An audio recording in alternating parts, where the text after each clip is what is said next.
Hey everybody, we're back and we're in the middle of the Sermon on the Mount, and we are talking about the rest of what Jesus was trying to convey. What is the message of Christianity? If you wanted to sum it up, you would look to the Sermon on the Mount. We left off on slide 10 here with love your neighbor.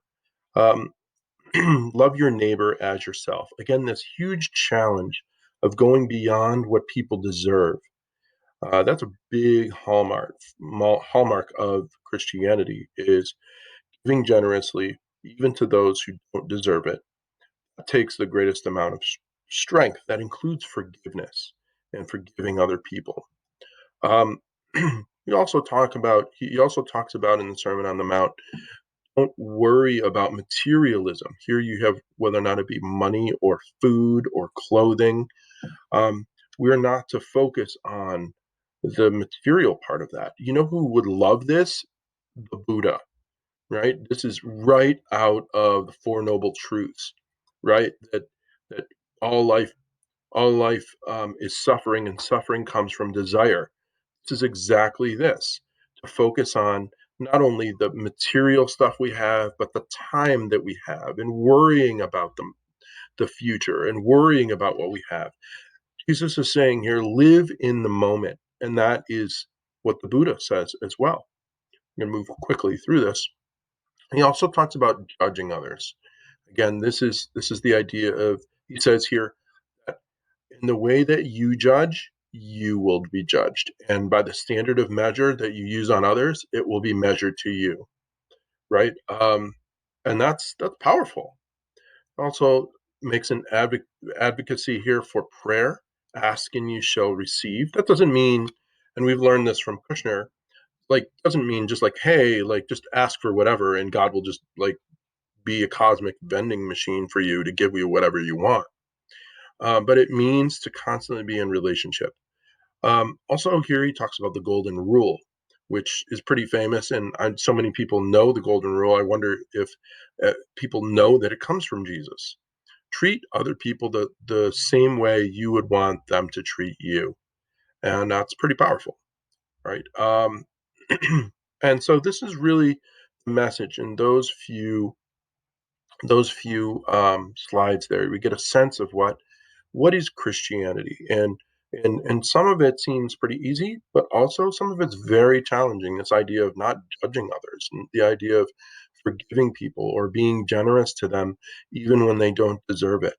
This is hard for human beings, and that's the call of Christianity, right? So, let's see, we want to move through here. We have the parables. Jesus tells a lot of stories.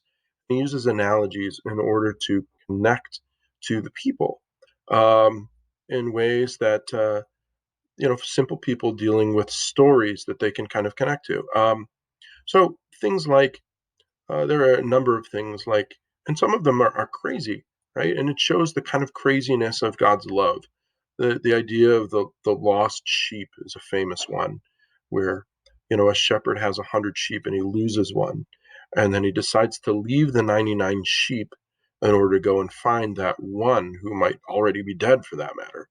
Now, for people who know shepherds and know how that would have been crazy to do, and yet, this parable tells us how much God loves us, that he would leave all the rest and risk everything for to find and save us. Things like um, the Good Samaritan is a very famous story where um, you have the Samaritans were seen as a group of outcast Jews who long ago were had kind of sided with the Assyrians versus their own God, or so the Jews understood it to be.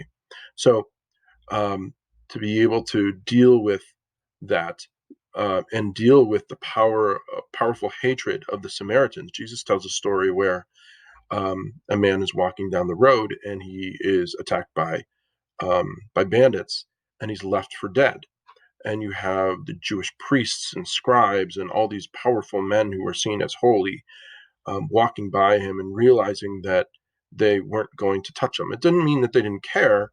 It means that if they were going to Jerusalem to worship in the temple, if they had touched a dead man, then they couldn't go into the temple for another like 2 weeks, and because they would be then unclean. So it was not that they didn't care; it was that they thought that caring about God and worshiping God was more important than taking care of their fellow man. And yet a Samaritan walks by, picks up the man who wasn't dead, and carries him to an inn where he takes care of all of his needs. And this would have shocked the people who heard it the first time. The idea that, good Jewish holy people wouldn't help, but yet this Samaritan, right, um, was seen as the most positive. So you have these really important, um, you know, parables that are part of what Jesus does. Moving on to the 12 disciples. Now, the 12 disciples in these Gospels are constantly portrayed as bumbling failures who don't understand Jesus, and Jesus is always like shaking his head because they are always missing the point or not getting it. Now, you have to deal with a little bit of time perspective here. These gospel writers are writing about these 12 disciples. After Jesus dies and is risen from the dead, who runs the church? Who starts the church and turns it from a group of 50, 60 people into thousands and thousands? Well, it's these 12 disciples. So by the you get to the age of like 75 AD, these disciples, first of all, are definitely dead. And second of all, they are rock stars, to the people. They were the ones, they were as faithful as any, and they were the ones, the first saints, and they were the first ones to really follow Jesus. And so they were rock stars. So the gospel writers portray the disciples as bumbling idiots because they were they wanted to make them more relatable. They wanted to see them more human. Hey, these disciples who are to you rock stars, they started out as not believing.